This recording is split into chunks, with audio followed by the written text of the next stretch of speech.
Hello guys, Adam here, and today's video is all about stripping down stubborn body fat, reducing abdominal body fat storage, trimming down your waistline and getting rid of that stubborn belly. There's so much misinformation out there about how to actually achieve this. I'm going to see a lot of people day in, day out suffering in the gym, doing endless crunches, loads and loads of abdominal work, V-sits, sit-ups, loads and loads of core work that specifically targets the abdominals. But the problem with this, guys, is if the abdominals themselves are hidden under a layer of subcutaneous body fat, it's going to be very difficult to reveal those until that body fat's gone. So what we've got to do is address the underlying concept here of reducing total body fat first with the intention of revealing the abdominals underneath. So how do we do this? The first way to organise this basically is to come up with a fourfold approach. Is the top 4 methods that we use day in, day out in order to strip people's body fat down and reduce the size of your belly.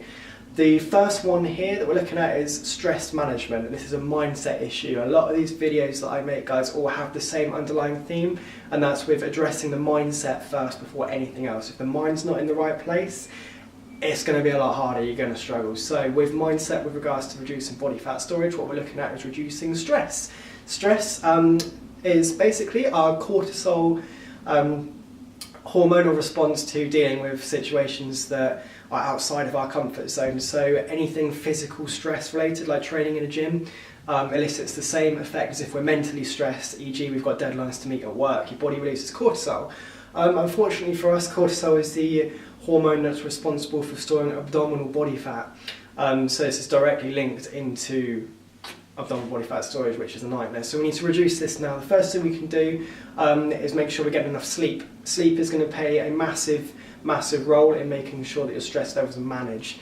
If you're not getting 8 to 10 hours per night, you need to really look at that and make sure you're getting that extra rest in there somewhere so that you can reduce your stress levels, not just stress levels from lack of sleep, but the next day if you're tired you're going to be reaching more for those high energy foods, those sugar dominating foods, such as sweets, bread, pasta dishes, that sort of thing, chocolate bars, energy drinks, which all feed back into storing abdominal body fat, which is not good.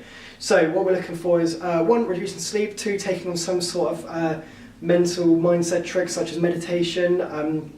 This can obviously help you to focus and organise where your thoughts are going, and it help you to understand sort of in a day all the daily tasks you've got to achieve and how to prioritise those so that you're finding yourself with better time management so that you can deal with stress a lot more efficiently, meet those deadlines at work, get the kids to school on time, that sort of thing. So once we've addressed that stress issue and stress levels are coming down, you should automatically notice a much more peaceful sense of well-being and a much calmer lifestyle. And this is the foundation towards now what we're going to move into next, and that's addressing nutrition. So point number 2, nutrition. Nutrition can count for 80% of your health and fitness goal, and that is not an exaggeration. It is all down to nutrition. You could have the best training in the world, but if you go home and your nutrition's not in point, it's not going to happen. So the first thing we have to do with this is make sure that everything you're eating is in line with your current health and fitness goals, so that we're looking at more natural foods, things that exist in nature, things like animal products, fruit, vegetables, things that grow, things that cast a shadow. If the ingredients on the back of what you're about to eat can't be pronounced by a child, then I probably wouldn't be eating it. If it's got more than 10 syllables, it definitely was not grown organically and probably something that's been made in the lab. So I'd avoid anything like that, guys. Just make sure that everything you're going for is high density of nutrients and has a high biological value, so it's doing your body some good. Overall, your training, point number 3, should be geared around high intensity and strength-based workouts. The intention of this is basically to ramp up the metabolism as high as we can get it into that fat burning zone. So the high intensity usually means that you can actually train for a shorter period of time. You don't need to be in the gym for an hour and a half. There should be, studies now have shown that a minimum of 3 minutes can be plenty to ramp your metabolism up. It's all about the intensity of how hard you work. So if that intensity is right up there, you're going to push your body into that fat burning zone. So how do we get it up there? Sprints are a good one, interval sprints, not just on a treadmill, stair climber, rower, kettlebell, any sort of variation where you're working for a short burst of high intensity energy followed by a longer period of rest, usually 30 to 60 seconds, with 30 seconds of high intensity work, and flipping through those intervals, maximum 3 to 5 minutes, you're going to find yourself very out of breath, very tired, which is a good thing because your body's going to adapt from that. And what we're doing now is we're increasing your muscle tone, and the higher the muscle tone goes, the more metabolically active your body becomes.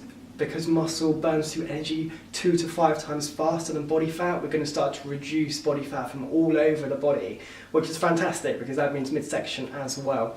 And a lot of the times with high intensity work, we're looking at targeting the legs. With any athlete, we start from the ground up, and a lot of high intensity work, a lot of strength work is leg orientated, running, rower, stair climber. So we're using those bigger muscles in order to ramp up the metabolism and get more work volume done and more workload done within that short period of time. Point number 4, the last one, I'll wrap this up, is all about elimination. It's the things that we can cut out of our diet that are going to help speed up this process of reducing body fat storage.